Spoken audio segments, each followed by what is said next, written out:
যুক্তরাষ্ট্র গত এপ্রিলে বাংলাদেশের পণ্যের উপর ৩৭% শুল্ক আরোপ করে। আগ্রাসী শুল্ক হার কার্যকর করার আগে সময় দেওয়ার জন্য যুক্তরাষ্ট্রের প্রেসিডেন্ট ডোনাল্ড ট্রাম্পকে চিঠি লিখেছিলেন অন্তর্বর্তী সরকারের প্রধান উপদেষ্টা অধ্যাপক মোহাম্মদ ইউনূস। সে সময় ৩ মাস সময়ও দিয়েছিলেন ট্রাম্প।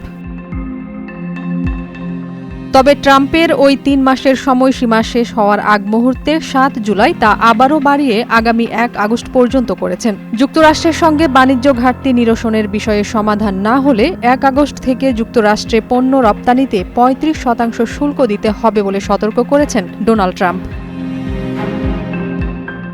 একই সঙ্গে বাংলাদেশ সহ ১৪টি দেশের সরকার প্রধানদের কাছে এদিন একটি করে চিঠিও পাঠিয়েছেন তিনি। এই ৩৫% শুল্ক কমানোর লক্ষ্যে বাংলাদেশ ও যুক্তরাষ্ট্রের মধ্যে বাণিজ্য ঘাটতি কমানোর পরিকল্পনা করছে বাংলাদেশ সরকার। এরই অংশ হিসেবে সরকারি খাতে ফুড ড্রিঙ্ক, উড়োজাহাজ এবং সামরিক যন্ত্রপাতি কেনার ক্ষেত্রে যুক্তরাষ্ট্রকে প্রাধান্য দেয়া হবে বলে জানিয়েছেন বাণিজ্য সচিব মাহবুবুর রহমান। ৮ জুলাই সচিবালয়ে সাংবাদিকদের এক প্রশ্নের উত্তরে তিনি বলেন, প্রথমত শুল্ক কমানো এবং দ্বিতীয়ত আমাদের ট্রেড রিলেটেড যে ইস্যুগুলো আছে সেগুলোতে বাংলাদেশকে যেন অসুবিধাজনক পরিস্থিতিতে না পড়তে হয়, এজন্য প্রধান বিবেচ্য বিষয়গুলো হলো বাণিজ্য স্বার্থ সংরক্ষণ করা এবং যুক্তরাষ্ট্রের বাজারে বাংলাদেশের এক্সিস্টিং বাণিজ্য রক্ষা করা।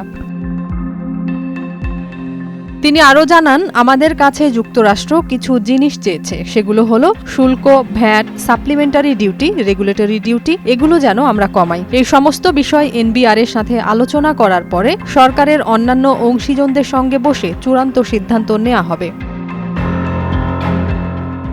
তিনি আরও বলেন, বাণিজ্য বাড়ানোর জন্য যুক্তরাষ্ট্র শুল্ক ছাড় দিলে বাণিজ্যিক ট্রেড বাড়ানো হবে। এর অংশ হিসেবে বোয়িং ফ্লাইট কেনার জন্য আদেশ এবং তুলা আমদানিকে প্রমোট করা হবে। তিনি বলেন, তুলার উপর এমনিতেই শুল্ক শূন্য, কিন্তু সেখানে আমেরিকান তুলা আমদানি যাতে বেশি হয় সেজন্য আমরা কিছু ফ্যাসিলিটি এখানে তৈরি করে দিব।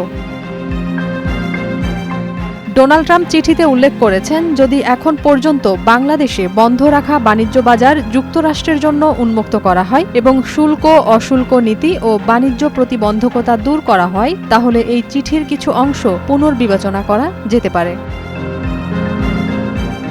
এ ব্যাপারে মাহবুবুর রহমান বলেন, তার মানে নেগোসিয়েশনের দরজা খোলা রয়েছে। আমরা আশা করি আলোচনার মাধ্যমে কিছু একটা ফলাফল পাব।